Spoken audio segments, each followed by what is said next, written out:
કેશોદમાં આમ આદમી પાર્ટીના પ્રદેશ નેતા પ્રવીણ રામનું અનોખું વિરોધ પ્રદર્શન। કેશોદ ચારચોક અંડરબ્રિજમાં વરસાદી પાણી ભરાતા વિરોધ પ્રદર્શન। ભારે વરસાદને કારણે અંડરબ્રિજમાં ભરાયું હતું પાણી। આમ આદમી પાર્ટીના કાર્યકરો હોડી લઈને અંડરબ્રિજમાં ઉતરી નોંધાવ્યો સાંકેતિક નોંધાવ્યો વિરોધ। અંડરબ્રિજમાં પાણી ભરાવાથી આપ પાર્ટીના પ્રવીણ રામે સરકારની કામગીરીની કરી ટીકા।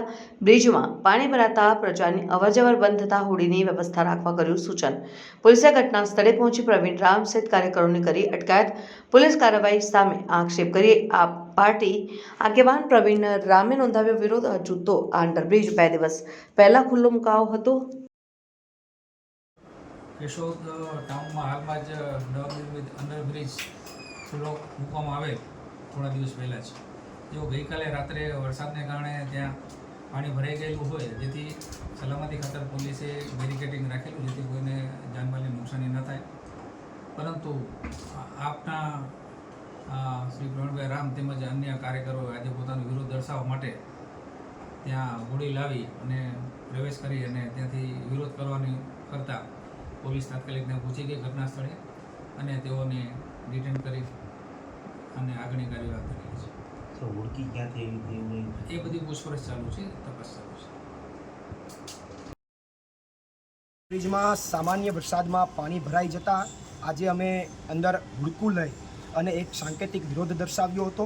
આ એટલા માટે કે પાણી તો માની શકે કે ભરાઈ જાય, પણ સામાન્ય વરસાદમાં ભરાઈ ગયો, અંદર પાણીને કાઢવા માટેની મોટરો બંધ હતી, અન્ય હજી 20% કામ પૂર્ણ નથી થયું, છતાં પણ ઉતાવળમાં ભાજપના સત્તાધીશોએ આ અંડરબ્રિજ ચાલુ કરી દીધો।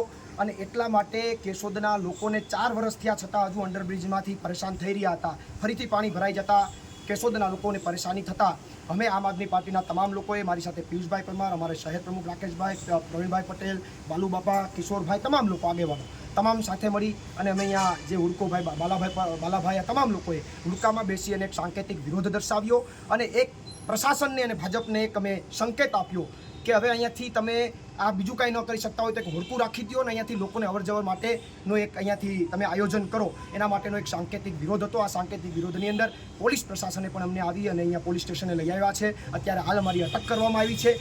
આગળ જે કંઈ પણ કાયદાકીય પ્રોસેસ કરે, કદાચ કોઈ કેસ લાગે તો અમને કેશોદના જનતા માટે અને કેશોદના લોકો માટે કોઈ વાંધો નથી, પણ મૂળ વાત એ છે કે અમે કેશોદની જનતા માટે અવાજ ઉઠાવવા ગયા હતા, અમે કેશોદની જનતાનો અવાજ બનવા ગયા હતા। અમે ત્યાં કોઈનું મર્ડર કરવા નહોતા ગયા, અમે ત્યાં કોઈ દારૂ વેચવા નહોતા ગયા। આખા કેશોદમાં, આખા સિટીમાં, આખા શહેરમાં ક્યાં દારૂના અડ્ડા ચાલે છે, ક્યાં શું ચાલે છે, બધું મને ખબર છે।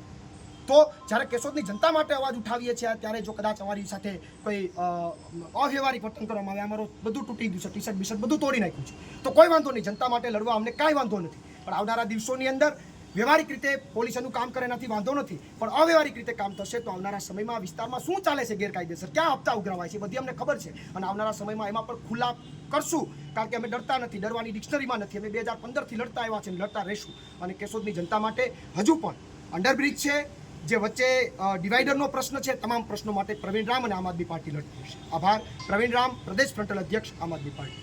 બોલો ભારત માતા કી।